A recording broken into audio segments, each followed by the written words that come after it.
The problem is Damagu and Anyanwu. They are the biggest political threat ever in the history of party politics in Nigeria. So shameless. I don't even know what their children, when they wake up and see their father doing this shameless, can they say, Daddy, stop this nonsense? They have no shame. That the two most biggest shameless politicians ever in Nigeria in history today. When you sit down, you go to London, you sit down, you meet with ruling parties and government, discussing how to kill your own party, and every morning you walk up to Wadata and sit on that seat.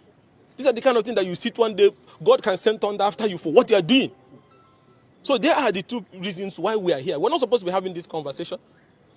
So we appreciate the governor of Enugu State who has kept faith and have been doing everything possible to unite the party and still bring us together in an atmosphere that madness and mad people have taken the political scene. But by December, God's willing, we hope this whole nonsense will end, not just at the Supreme Court, where we believe strongly that Anyan will be thrown to the political dustbin where he belongs. We believe by December also, reasonable committed party members will come on board. But if majority of party members keep quiet and this renegade holds the party down by December, then most people may not continue because not everybody will have that time to stay in a house filled by politics. First of all, today's meeting was basically for leaders to agree on, have a consensus on the zoning of positions ahead of the zonal Congress, which was equitably distributed, each state in the zone getting two positions, and one national S official and zonal S official. So it was a very fantastic meeting. Everybody spoke like one family, and we came to a unanimous decision to zone those offices to the zone. Ebony will produce the zonal vice chairman, Enugu will produce the zonal secretary, Imo will produce the zonal woman leader, and so on and so forth. It was peaceful. And also we were unanimous in appreciating the judgment from the Court of Appeal that reaffirmed the unanimous emergence of Right Honorable Udo Okoye as the National Secretary of our party. And the meeting was also used as an opportunity to appeal to the Supreme Court to ensure that justice is done in the matter of who is this authentic and substantive National Secretary of our party, which is Right Honorable Udo Okoye. But I must also add on a personal note, not just as a stakeholder in the Southeast zone of the party or as a spokesperson of the opposition coalition, but as a critical and concerned member of the party, that these events are so painful. How can you be in PDP, a political party that gave you everything, and then all you could do is that you feel that the only way is to betray your own party, is to sell your own party because you are looking for bread and plot of land in FCT?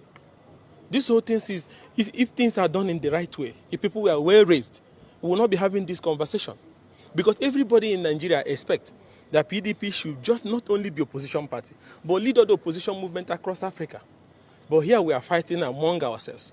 Those who have agreed, because of bread and butter, to work for APC, and those who want to remain in the party. Even Aswaju will be laughing at them, because when he did the opposition, even though he might at one time or the other worked with ruling government, but he was never shameless about it. Now you have members of the party, in particular, the former governor of Rivers, who is propping his houseboy, Siminalayi, to be causing this problem. What are you looking for? First of all, the very moment he ran election as a governorship candidate, you have resigned as secretary of the party. Is in the constitution. But because you feel that you want to destroy PDP, so they must keep you there. So for me, I strongly believe that if we don't get these political criminals out of the way before December National Convention, then it's over for PDP. I have to be honest with you. If the Supreme Court does not affirm the emergence of Udoke, and if these political, I mind the word that is political criminals, it doesn't matter who, Damagu is nobody. If these political criminals are not thrown out of this party, then by December they would have destroyed the party because they want to re-elect themselves and go ahead and endorse APC during the presidential election. Our members across every part of the country, they are hopeful and strong. It's the audacity of shameless activities. It's just because Wike believes that stupid actions should be elevated to national discussion. What are these stupid actions? We know you can't stay out of power. You are so scared. You need to run and attach yourself to Aswad. But you can do that with some level of dignity for yourself and for your children. And then because you want to serve him, then you are willing to tell him that the only way I can be relevant to you is to cause crisis in that party, is to destroy the party. And then boasting about how he will go to court and get judgment, and then judiciary is also keeping quiet and making it look like that somebody can walk in and get the court to cook up something that is bad for him.